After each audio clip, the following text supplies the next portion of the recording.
할렐루야. 우리 오늘 명절 첫날에, 연휴 첫날에 함께 얼굴을 보고 예배하는 모든 성도 여러분들, 또 이 시간 명절을 맞이해서 고향을 찾아가는 길에 자동차 아니든지 또 이미 도착하셔서 일가 친족과 부모 형제를 만나는 자리에서 가정에서 예배를 드리는 분들이든지 모두에게 오늘 행복한 명절, 기쁜 명절이 되기를 주님의 이름으로 축복합니다. 명절이 행복한 명절이라 그렇게 행복해서 이야기합니다. 오늘도 제가 여러 가지 아주 많은 문자를 받았고 또 그림 카드도 받았습니다. 다 공통적인 건 행복한 명절이 되기를 소원합니다 하는 행복이었어요. 여러분 모두에게 행복한 명절이 되기를 축복합니다. 근데 행복한 명절인데 행복하기만 하지 못한, 행복할 수 없는 사람들이 있습니다. 물론 고향을 찾지 못하는 안타까움 때문에, 또 이 코로나19로 인해서 이동을 자제하고 고향을 찾는 일 자제해달라고 하는 지침, 그 영향도 있지만 이번 명절은 예전과 같이 혼란스럽거나 복잡하거나 분주한 명절이보다는 차분한 명절을 맞이하게 되었습니다. 그럼에도 우리의 마음은 더도 말고 가을만 같아라 하는 이야기처럼 이 가을 명절이 되면 그냥 행복한 마음들이 있습니다. 그런데 행복해 할 수 없는 사람들이 있어요. 괜히 행복한 순간에 다른 사람들은 행복한 것 같은데 그래서 이렇게 행복해서 웃고 얘기하는데 자기 마음속 깊은 곳엔 괜히 우울하고 명절이 기쁘지 않은 사람들이 있습니다. 우리 시대의 환경 때문이기도 하지만 그렇게 행복해하는 시간에 행복하지 못한 우리 마음에도 이유가 있다, 그렇게 생각을 합니다. 이 시간에 우리의 마음을 한번 돌아보는 시간이 되었으면 좋겠습니다.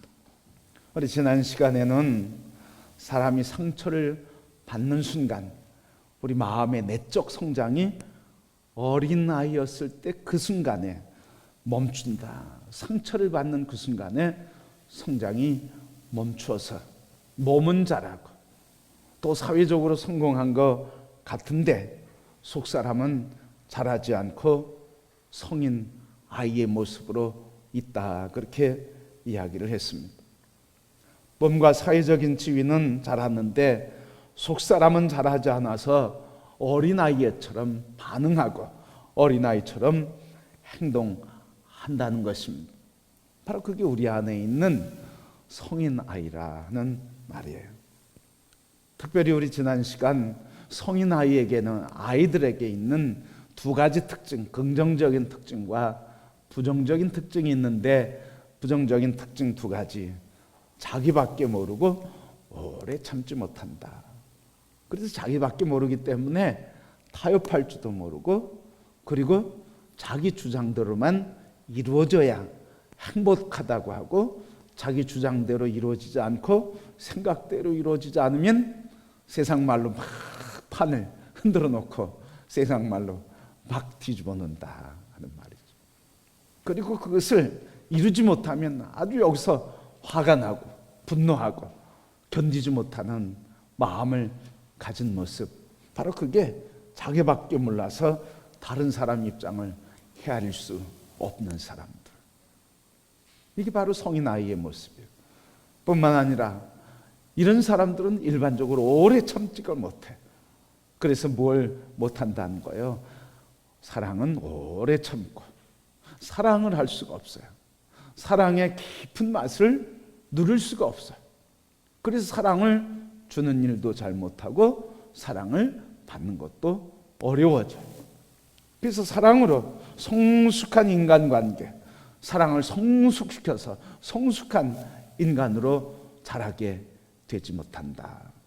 그래서 늘 이 성인 아이로서 자기 주장대로 되지 않은 것 때문에 안타깝고, 또 그것 때문에 여기서 막 화가 나고 참지 못하고 분노를 발하는 모습을 보이게 된다는 말이에요. 자, 이 상처라고 하는 것은 영적으로 보면 영적 취약지대예요. 아주 취약지대. 가장 약점이 큰 부분, 큰 지역, 이거 영적 취약지대, 취약시간, 취약지대, 가장 연약한 부분이라 그 말이죠. 왜 그렇습니까? 이 상처를 통해서 우리가 감정대로 살 뿐만 아니라 이 우리의 연약한 취약한 부분을 통해서 항상 공격해오는 어둠의 권세가 있는데, 그게 바로 마귀라 하는 이야기예요. 그래서 우리의 연약한 부분, 영적인 취약한 부분, 우리의 성인 아이의 부분을 통해서 마귀는 우리를 조종하려고 하고, 그 상처받은 우리 성인 아이를 통해서 마귀는 우리 인생의 운전사가 되려고 하는 거예요. 그래서 우리 성도들은 그 상처가 내 인생의 운전자가 되지 않도록, 뿐만 아니라 그 상처를 통해서 어둠의 영이 틈타고 마귀가 나의 인생을 조종하지 못하도록 늘 근신하고, 그래서 근원적으로 이 상처를 십자가 위에서 회복되고 치료되고 회복되고 온전한 성도로, 온전한 사람으로 회복되지 않으면 늘 취약한 부분을 갖고 있기 때문에 넘어지기 쉽다는 말씀이에요. 성도 여러분, 우리가 넘어지는데 아무 때나 넘어지지 않아요. 넘어지는 부분들이 있어요. 다 이렇게 신앙생활 잘하는 것 같고 또 믿음으로 굳든 것 같은데, 내면에 가만히 보면 별거 아닌 것 가지고 넘어지는 게, 그게 영적으로 뭐예요? 취약한 부분이에요. 그게 우리를 넘어지게 하고, 그게 사단의 손에 붙들리면 사단이 내 인생을 막 휘저으면서 운전하고 우리 인생이 막 나도 모르게 망가뜨리는 거예요. 우리가 곁에서 보면 저렇게 하면 상처받을 텐데, 저렇게 하면 나중에 문제가 생길 텐데, 그런 게 보이죠, 여러분? 그런데 어때요? 그렇게 행하는 사람은 그게 보여요, 안 보여요? 안 보이기 때문에 그렇게 하는 거예요. 그게 안 보이는 거예요. 그러니까 안 보이기 때문에 그렇게 하는 거예요. 왜 안 보입니까? 우리 안에 그 상처가, 성인 아이가 사단의 손에 붙들리고 그게 완전히 사단의 조종 속에 들어가면 그걸 모른다는 거예요. 사단의 종이 되면 그걸 모른다는 거죠. 가룟 유다가 처음부터 예수님을 팔 생각 갖고 들어간 게 아니잖아. 그 사람은 돈을 맡은 사람, 아주 돈에 민감하고 돈에 취약한 부분이 있거든요. 그러니까 예수님 따라다니다가 자기 인생의 가장 연약한 부분을 건드리는 거예요. 예수님은 죽을 위기에 처하게 되고 인생의 고난과 이제 예수님이 패배의 분위기에 젖으니까 예수님을 팔 생각을 집어넣는 거예요. 내가 예수님을 이렇게 3년 반 쫓아다니고 억울하다. 돈을 좀 벌었어야 되는데, 내가 한번 성공했어야 되는데, 그 부분, 취약한 부분 건드리니까 요한복음 13장 가면 사단이 생각을 집어넣더라. 그 다음에 14장 들어가니까 사단이 가룟 유다에게 들어갔더라. 이렇게 되는 거예요. 자, 여러분, 오늘 이렇게 우리에게 있는 이 상처, 과연 이 상처, 그 모양이 어떤 모양일까? 내게 있고 우리 사람들에게 있고 우리 모든 인류에게 있는 네 가지 마음을 오늘 본문은 말해주고 있는 거예요. 세 가지의 부정적인 마음, 한 가지의 긍정적인 마음. 이 세 가지의 마음, 이 세 가지의 마음을 지키지 못함으로써 우리 안에 생명의 근원이 나오지 못하게 막아버리는 세 가지 마음이 있고, 이 마음을 지킴으로 인해서 우리에게 생명의 근원이 나와서 생명의 근원으로 인해서 생산할 수 있는 생산성이 높아지는 마음, 하나의 마음. 그래서 네 가지 마음을 세상 사람들은 다 이 네 가지 마음의 번주에 들어가 있다 하는 말이죠. 여러분, 오늘 본문의 말씀은 네 가지 땅에 네 가지의 마음, 네 가지 땅에 떨어진 씨앗의 비유의 말씀이에요.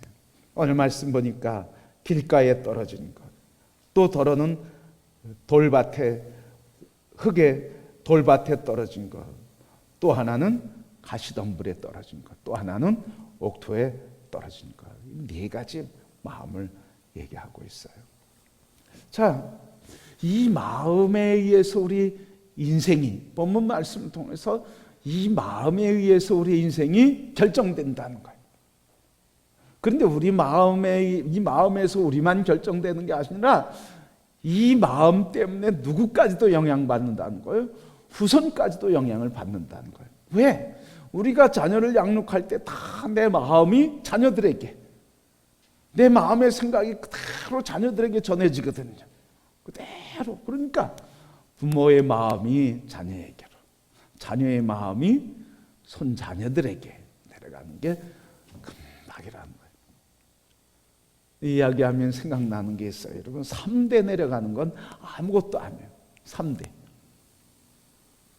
우리 집사람이 여기 같이 아이를 키우면서 구구단 가르칠 때 생각이 나요.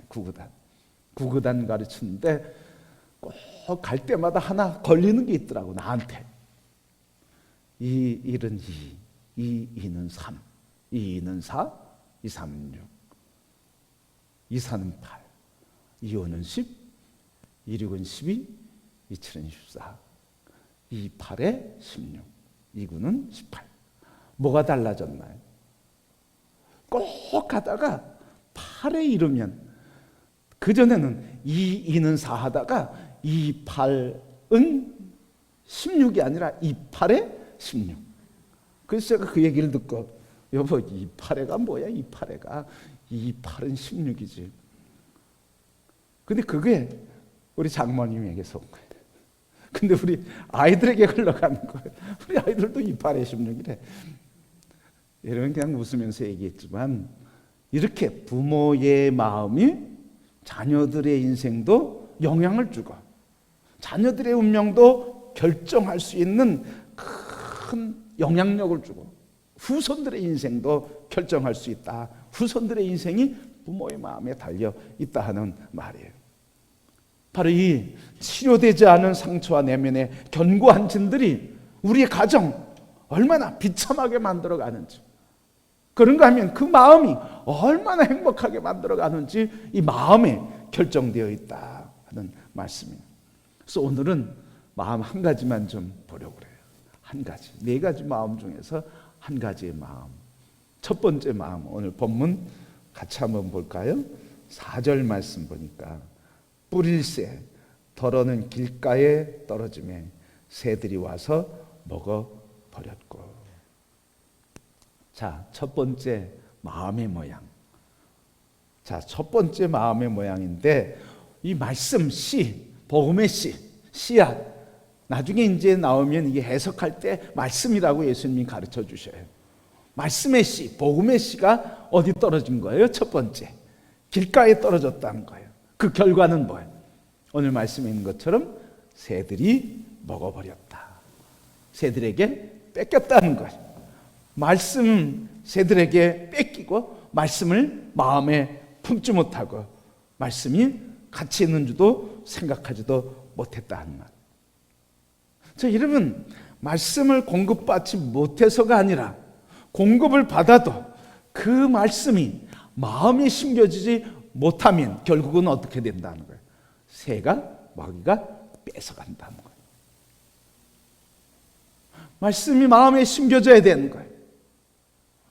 심겨지지 않으면 빼앗기게 되는 거예요. 여러분, 복음의 씨앗을 새들이 먹었다는 건 뭐예요? 씨가 밭에 심겨져서 먹혔다는 거예요? 아니면 안 먹혔다는 말이에요?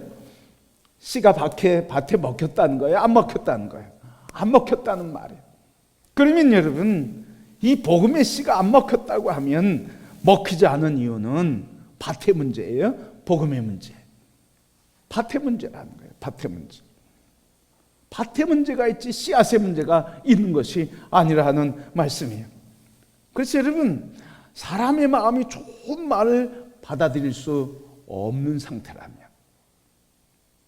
하나님의 좋은 말씀을 받아들일 수 없는 마음의 상태라면 그 속에 가득 차 있는 마음은 무슨 마음일까요?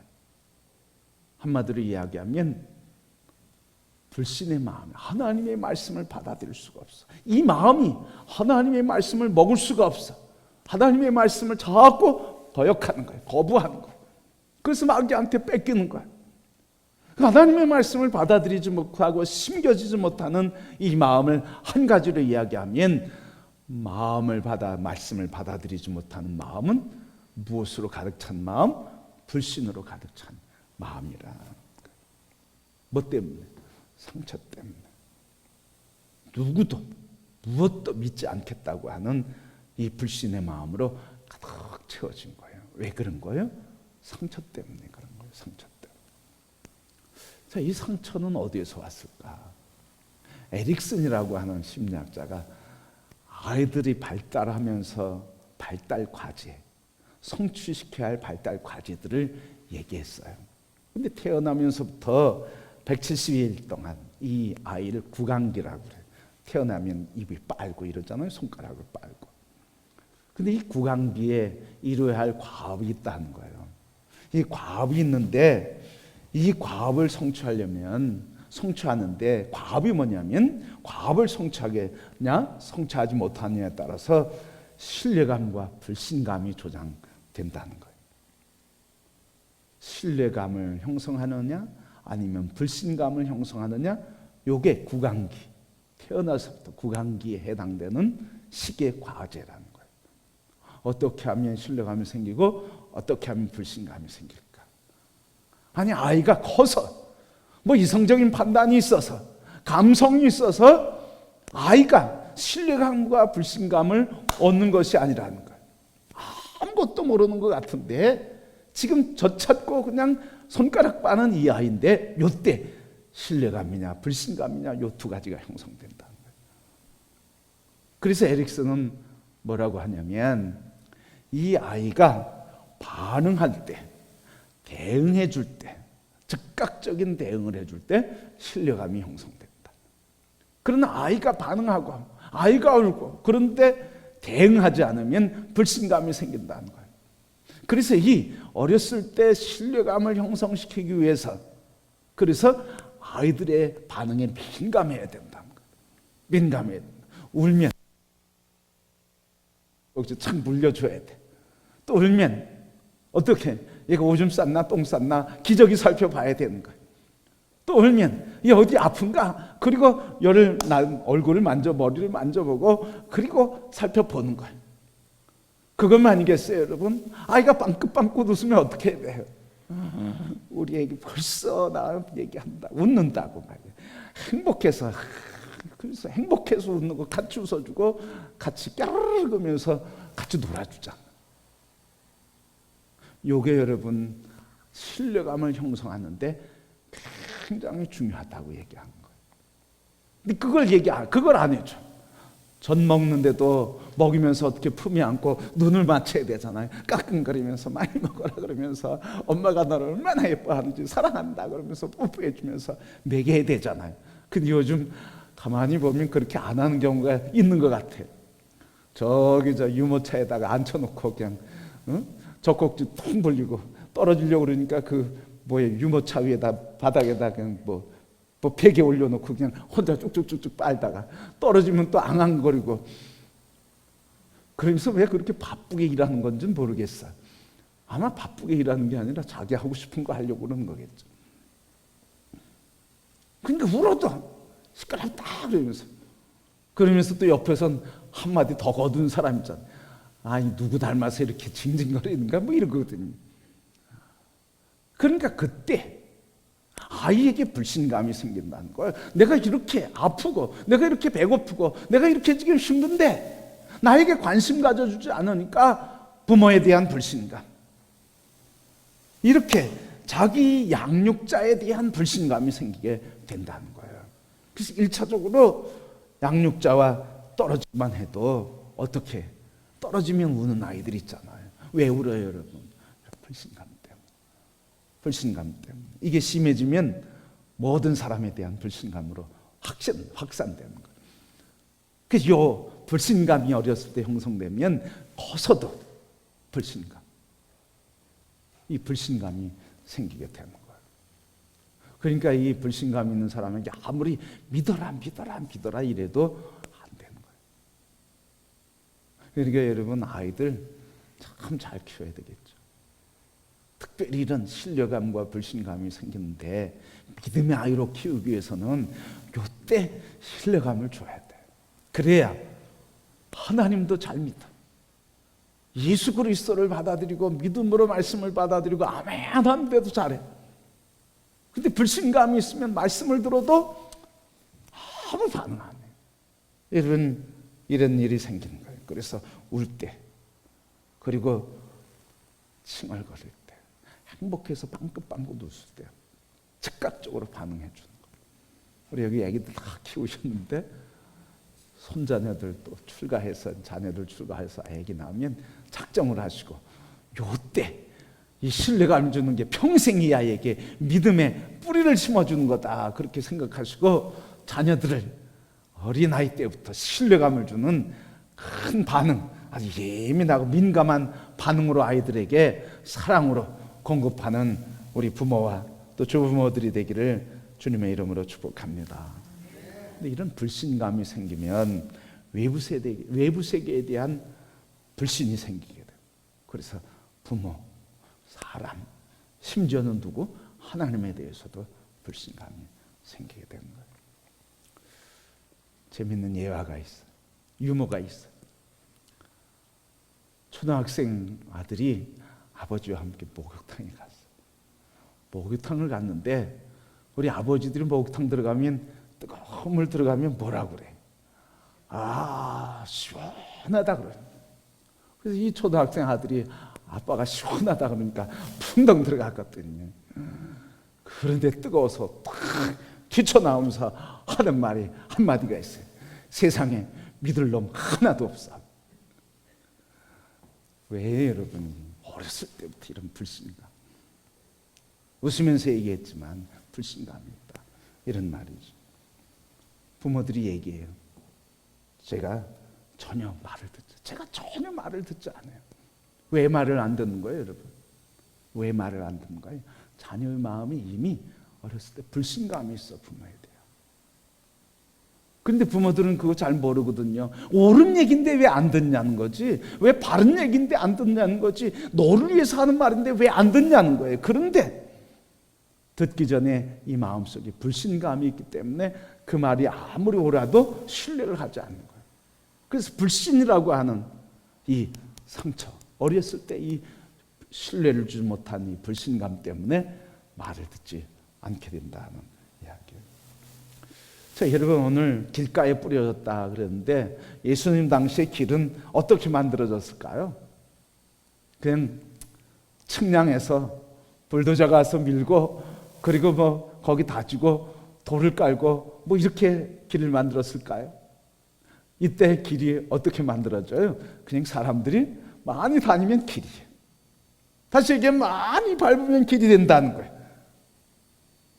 그러니까 우리 마음이 이렇게 길로 변할 정도로 밟혔다. 아주 굳은 마음으로, 딱딱한 마음으로, 길가와 같은 마음으로 될 정도로 뭐 했다는 거예요? 우리의 마음이 밟혔다는 거예요. 그렇게 우리의 마음이 밟혔다. 태중에서부터 상처를 받는 거예요. 뭐라고 상처를 받습니까?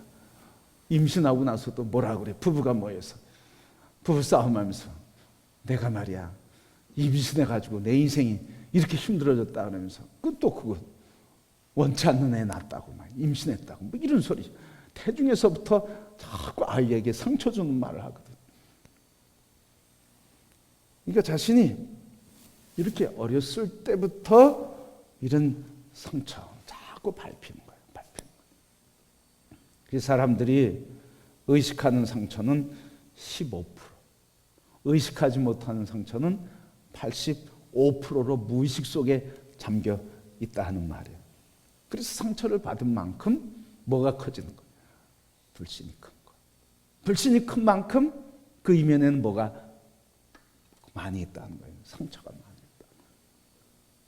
그러니까 오늘 우리 이 사회를 바라보면서 불신이 많이 있어요.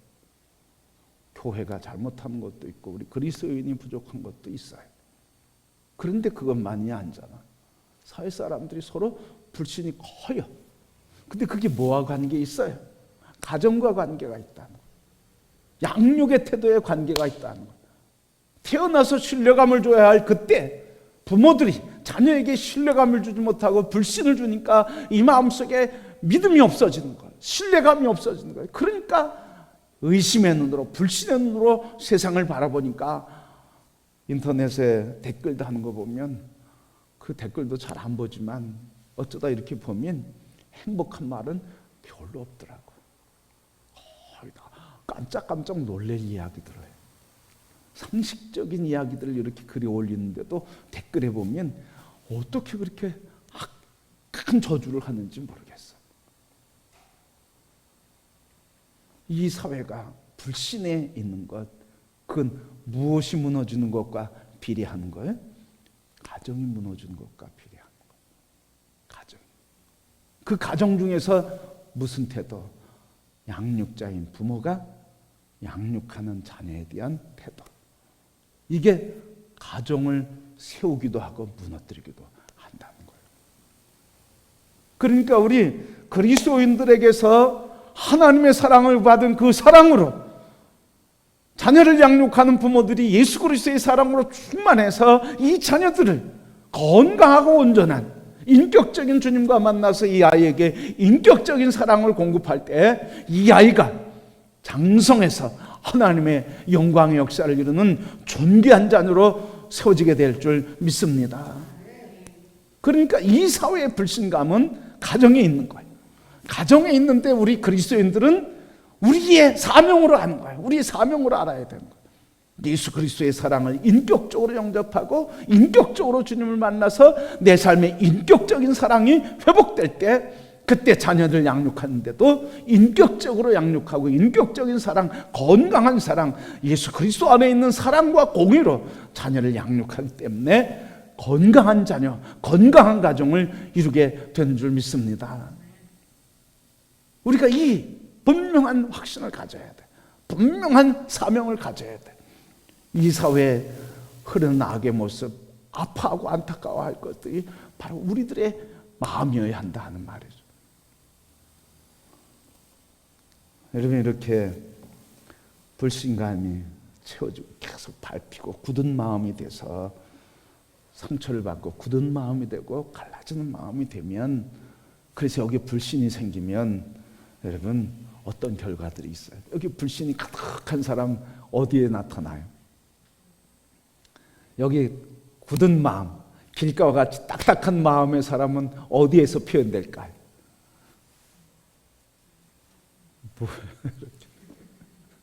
여기에서 보인다는 거예요. 마음이 굳은 사람은요, 강팍한 사람, 여기 상처로 아주 많이 밟힌 사람들은요, 얼굴에 그 모습이 보여. 뭐 점쟁이여서 보는 게 아니거든. 여러분, 이제 인생을 살 만큼 산 사람은 다 그런 게 보이잖아요. 여러분, 얼굴이 행복한지 힘들어 보이는지 아픈지 이런 것들이 보이잖아요. 근데 짓밟힌 사람들은 얼굴이 경직돼 있어. 웃어도 자연스럽지 않아. 웃어도 자연스럽지 않아. 그래서 웃는 게 어색해. 그러면서 웃는 게 아니야. 그것만이 아니라 행동들도 보면 생기도 없고 소망도 없어요. 또 불신이 가득하니까 누가 괴로워? 자기가 괴로운 거야. 불신이 가득하니까 자기가 괴로워. 왜? 내가 무엇을 해서 성공한다고 하는 확신이 없어. 성공하는 확신을 가져야 되는데 성공에 대한 확신이 없이 불신을 하게 되는 거예요. 확신이 없게 되니까 미래에 대한 확신과 소망이 없고, 그래서 확신이 없으니까 시도해요, 못해요? 시도도 못해. 그러면서 후회하고, 그러면서 자기가 괴로워하는 거예요.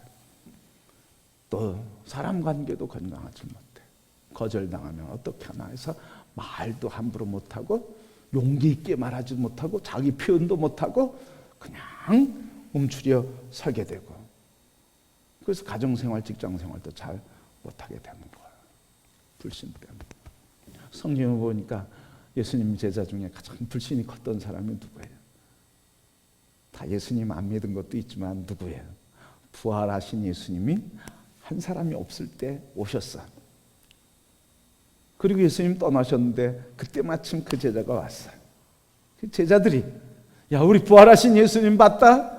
감격과 흥분과 놀람 속에 그 제자에게 자랑을 하면서 예수님 만났다고, 예수님 부활하셨다고 얘기하는데도 이 한 사람, 그 사람 누구예요? 도마가 하는 말이에요. 도마가 하는 말이 요한복음 20장 25절에 나오는데 이렇게 기록했어요. 다른 제자들이 그에게 이르되 우리가 주를 보았노라 하니 도마가 이르되 내가 그의 손에 못자국을 보며 내 손가락을 그 못자국에 넣으며 내 손을 그 옆구리에 넣어보지 않고는 믿지 아니하겠노라 하니라. 보고 보지 않고 만져보지 않고 내가 믿지 않겠다는 거예요. 그러니까 나중에 예수님 오셔서 도마에게 보여주시면서 넣어봐라, 만져봐라 하시면서 뭐라고 그래요? 보지 않고 믿는 자가 복이 있다. 보지 않고 믿는 자. 바로 그거예요, 여러분. 이렇게 불신은 믿음을 갖게 하는데 장애물이 돼. 그러니까 오늘 성도들의 믿음이 회복되기 위해서는 우리 신뢰감을 가져야 되는데, 하나님은 신실하신 하나님, 신뢰할 만한 분, 한 번도 우리에게 언약하신 말씀을 무시하지 않고 언약을 파괴하지 않으시고 우리를 끝까지 사랑하셔서 그 언약을 지키시는 신실하신 하나님, 이 하나님, 그분이 육신에서 우리 가운데 오신 예수 그리스도, 그분이 이 땅에 오셔서 십자가에 못 박혀 죽으시면서까지 사랑하신 그 사랑이신 예수님을 만나는 순간에 우리 안에 있는 불신은 눈녹듯 녹아지고 사라지게 되고, 그래서 그리스도 예수 안에서 건강한 믿음의 사람으로 세워지게 되는 줄 믿습니다. 그래서 예수 그리스도, 이 신실하신 예수 그리스도를 만나는 경험, 우리가 어렸을 때로 다시 돌아갈 수는 없습니다. 니고데모에게 예수님이 말씀하신 것처럼 사람이 물과 성령으로 거듭나지 않으면 하나님 나라를 볼 수 없다고 말씀하신 것처럼 우리가 어린 시절로 다시 돌아갈 수 없고 다시 태 속으로 들어갈 수 없지만 그리스도 예수 안에서 주님을 만나는 그 순간에 우리는 물과 성령의 거듭남의 역사로 우리의 불신이 사라지게 되고 신뢰감으로 회복되며 우리의 영혼이, 우리의 심령이, 우리의 혼이 신뢰감으로 가득 차며 주님을 믿는 믿음으로 담대하게 어떤 환경과 상황에서도 이겨나가게 되는 줄 믿습니다. 자, 사랑을 받아야 할 사람, 그 사람에게 짓밟힐 때 어떤 일이 일어날까? 한 젊은이가 있습니다. 근데 초등학교 다닐 때 아버지가 바람이 났어요. 어머니와 자기를 버리고 새 장가를 들고 새 가정을 꾸몄어요. 아버지가 떠난 뒤에 어머니가 이 아들을 붙들고 얘기한 거예요. 아들아, 너는 나의 희망이다. 내가 어떻게 해서든 내가 너를 키우겠다. 어떻게 해서든 악착같이 내가 너를 키우고 보란듯 살아갈 거다. 이렇게 아들을 붙잡고 다짐을 하면서 그렇게 살겠다고 결단을 했어요. 그래서 어머니가 공장을 다니기 시작했어요.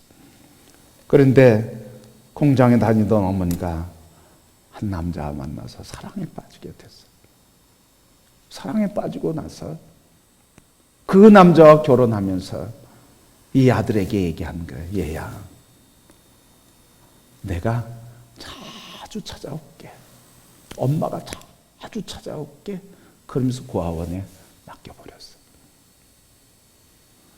그러니까 초등학교 때는 아버지에게 버림받았고 중학교 때는 어머니에게 버림받은 거예요. 고아원에 넣으면서 자주 오겠다, 그렇게 오겠다고 하는 어머니, 헤어진 뒤에도 한 번도 찾아오지 않고 어머니 그리워서 눈물로 밤을 지새우며 기다렸지만 그 어머니는 한 번도 오지 않았어요. 그런데 이 어머니를 그리워하던 마음이 미움으로 바뀌었어요. 나에게는 이제 아버지도 없고 어머니도 내게서 떠났어. 내가 아무도 신뢰하고 의지할 사람은 없어.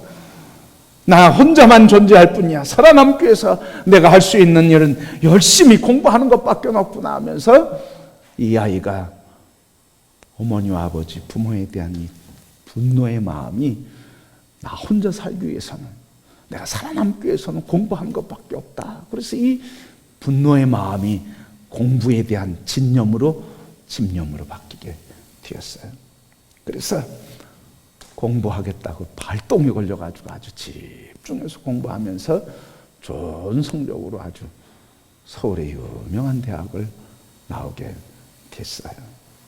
이렇게 좋은 대학을 나오니까 직장도 좋은 직장을 취직하게 되었어요.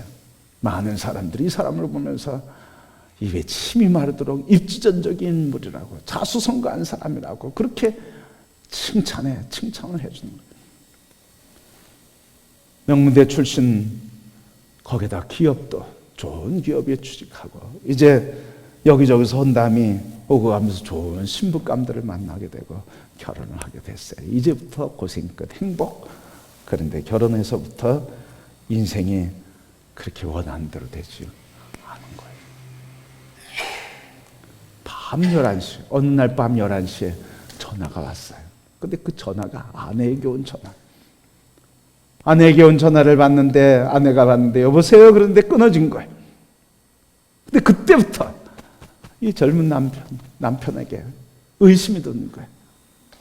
이 여자가 어느 남자와 이렇게 연애하고 있는 건 아닌가, 바람난 건 아닌가.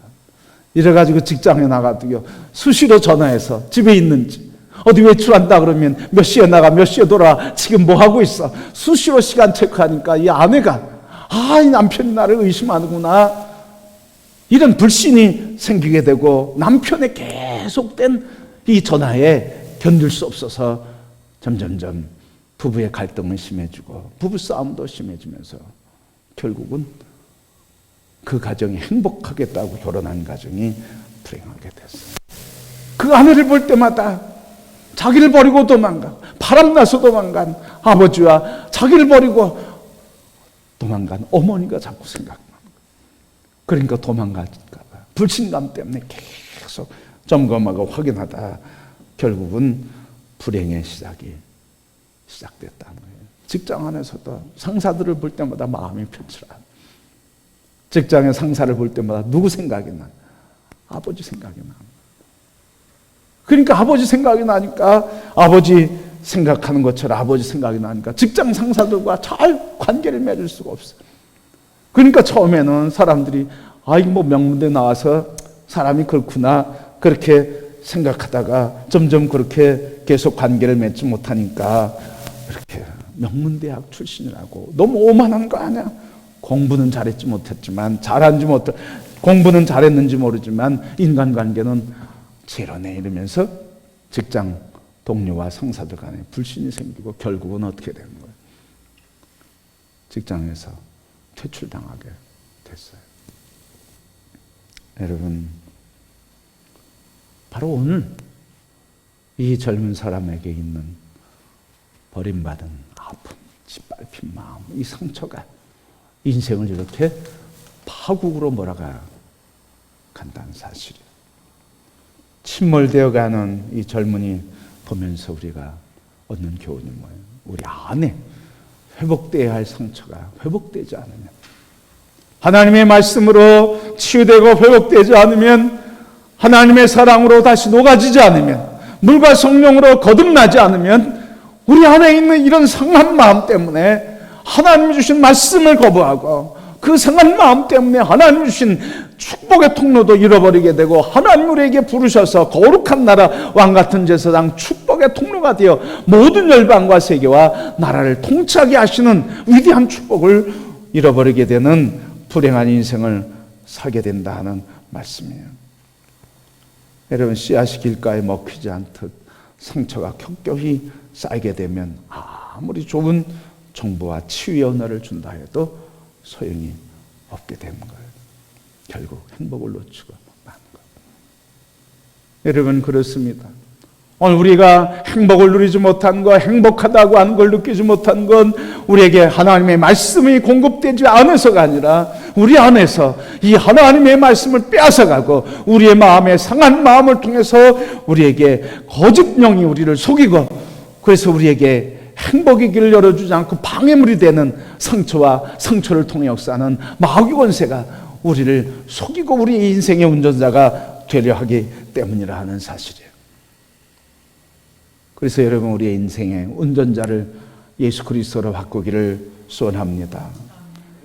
마귀는 우리를 속이는 자예요. 요한복음 8장 44절 이렇게 말씀하셨어요. 너희는 너희 아비 마귀에게서 났으니 너희 아비의 욕심대로 너희도 행하고자 하느니라. 그는 처음부터 살인한 자요, 진리가 그 속에 없으므로 진리에 서지 못하고 거짓을 말할 때마다 제 것으로 말하라니 이는 그가 거짓말쟁이요 거짓의 아비가 되었습니다. 마귀는 거짓말쟁이고 속이는 자예요. 누가복음 8장 12절 말씀, 길가에 있다는 것은 말씀을 들은 자니 이에 마귀가 와서 그들이 믿어 구원을 얻지 못하게 하려고 말씀을 그 마음에서 빼앗아가는 자예요. 마귀는 말씀을 빼앗아가는 자. 요한일서 3장 말씀, 3장 8절 말씀, 죄를 짓는 자는 마귀에게 속하나니 마귀는 처음부터 범죄함이라. 하나님의 아들이 나타난 것은 마귀의 일을 멸하려 하십니다. 마귀는 우리를 속이고 마귀는 우리의 마음에 주신 말씀을 빼앗아 믿음에 이르지 못하게 하지만 예수 그리스도가 이 땅에 오신 이유가 있는데, 그것은 우리에게 마귀의 일을, 우리에게 말씀을 빼앗아가고 우리를 죽음의 영으로 몰아가는 이 마귀의 일을 괴멸시키기 위해서 예수 그리스도가 오신 줄 믿습니다. 그러기에 여러분, 오늘 우리가 과거에 어떤 상처가 있다 할지라도 예수 그리스도는 우리에게 말씀을 막고 말씀을 빼앗아가고, 그래서 우리를 어둠 가운데 빠뜨리게 하는 속이는 자 마귀의 일을 괴멸시키고 우리를 그리스도 예수 안에 있는 사랑 안에서 하나님의 자녀되게 하시는 놀라운 역사를 우리에게 베풀어 주시는 분이라고 하는 주님을 신뢰하는 믿음으로 충만하길 바랍니다. 주님을 붙잡으시길 바랍니다. 그분이 우리를 치료하시고 그분이 마귀를 우리에게서 대적하시며 마귀에게 원래 괴계를 물리치시고 마귀의 일을 멸하셔서 우리를 자녀됨, 그것을 지키시며 자녀됨 회복하셔서 하나님의 사랑으로 영생을 얻게 하시고 또 이 땅에서 주신 삶의 행복을 누리게 주신 줄 믿습니다. 그러기에 오늘 우리 마음, 길가에 같은 마음, 짓밟히고 그래서 상처난 딱딱한 마음, 불신으로 가득한 마음, 이 마음, 이 불신의 마음, 그래서 우리에게 말씀이 떨어져도 말씀을 빼앗아가 우리에게 말씀을 먹지 못하게 하는 이 사단의 역사, 이것을 주님께서 괴멸시키기 위해서 오셨다고 하셨으니 우리 예수 그리스도 그분만을 바라보시고 늘 하나님 주신 말씀을 주야로 묵상하며 우리를 새롭게 하시는 말씀의 권세 안에 우리를 내맡길 때 주님이 우리를 치료하시는 은혜로 회복하시고 그래서 행복하다 하며 행복을 누리는 삶을 살게 하실 줄 믿습니다. 우리 명절 연휴 기간에 괜히 마음이 행복한 마음이 아니라 마음에 괜히 우울한 마음이 있으면 우울의 원인이 누구 때문에 무슨 일 때문이다 그렇게 타깃을 찾지 말고 마귀가 나를 지금 우울하게 하는구나, 나의 연약함을 통해 나를 넘어뜨리려고 공격하는구나, 그래서 사람에게 대하지 않고 주님에 향해서 주님 앞에 내 마음을 열어놓고 주님, 나 연약한 마음입니다. 주님이 나를 만져주시고 이 마음의 연약한 부분을 통해 역사하는 마귀 역사를 괴멸시켜 주옵소서. 주님이 승리자인 것을 믿습니다. 그래서 주님께 나가셔서 위로와 소망, 치료와 회복을 통해 명절에 행복을 더 깊이 느끼는 행복한 명절, 또 행복한 인생 되는 삶이 되기를 주님의 이름으로 축복합니다.